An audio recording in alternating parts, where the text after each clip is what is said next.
आज हम भारत पर ईरानी आक्रमण के बारे में बात करेंगे। 6वीं शताब्दी ईसा पूर्व में एक ओर जहां गंगा के मध्यवर्ती इलाकों में मगध साम्राज्य की नींव रखी जा रही थी, वहीं दूसरी ओर भारत के पश्चिमोत्तर क्षेत्र में ईरानियों का आक्रमण हो रहा था। भारत पर विदेशी आक्रमण ईरान के हखामनी वंश या अजमीढ़ वंश के राजाओं के द्वारा किया जा रहा था। इस वंश का संस्थापक कुरुस, जो 558 से 530 ईसा पूर्व या साइरस था। इस समय के यूनानी लेखक हेरोडोटस, एरियन एवं स्ट्रैबो के अनुसार वह भारत पर आक्रमण करने वाला प्रथम ईरानी था। यद्यपि उसका यह आक्रमण सफल रहा था, इसके बाद उसका पुत्र कमबेसिस वहाँ का शासक बना। इसी के पुत्र का नाम डेरियस प्रथम था। ईरानियों में डेरियस प्रथम या दारा 522 ईसा पूर्व से 480 ईसा पूर्व पहला ऐसा शासक था जिसने भारत पर आक्रमण करने में सफलता प्राप्त की। उसने 512 ईसा पूर्व में सिंधु घाटी पर आक्रमण किया था। डेरियस प्रथम ने ही सर्वप्रथम गांधार को जीतकर फारसी साम्राज्य में मिला लिया था।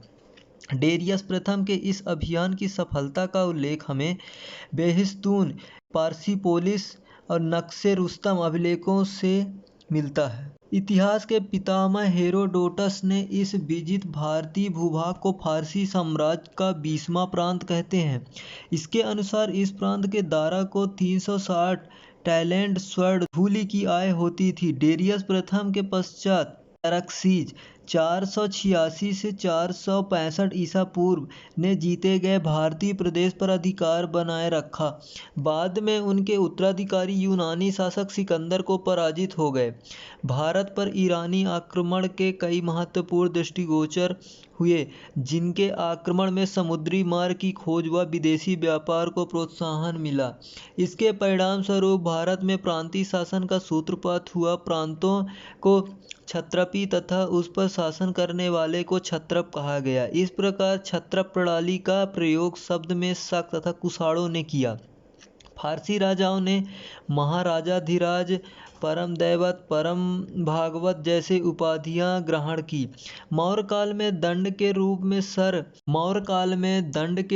सर घुटवाने की प्रथा, स्त्री शरीर रक्षकों की नियुक्ति, मंत्रियों के कक्ष में हर समय अग्नि के प्रज्वलित रहने आदि की व्यवस्था पारसिकों से ही ग्रहण की गई थी। फारस के संपर्क से भारत में अरामैइक लिपि का विकास हुआ। इसी के बाद से खरोष्ठी लिपि निकली, जो कि अरबी की भांति यह लिपि दाईं से बाईं ओर लिखी जाती थी। भारत में इस संपर्क के फलस्वरूप अभिलेख उत्कीर्ण कराने की परंपरा का विकास हुआ।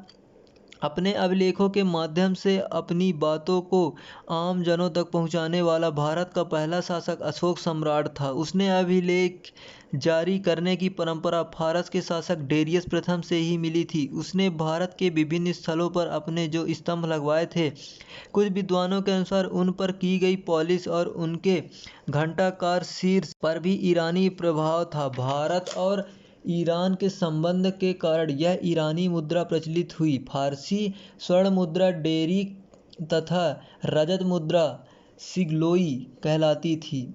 इसमें सिग्लोई का चलन अत्यधिक था। Tell me pretty lies, look me in the face, tell me that you love me, even if it's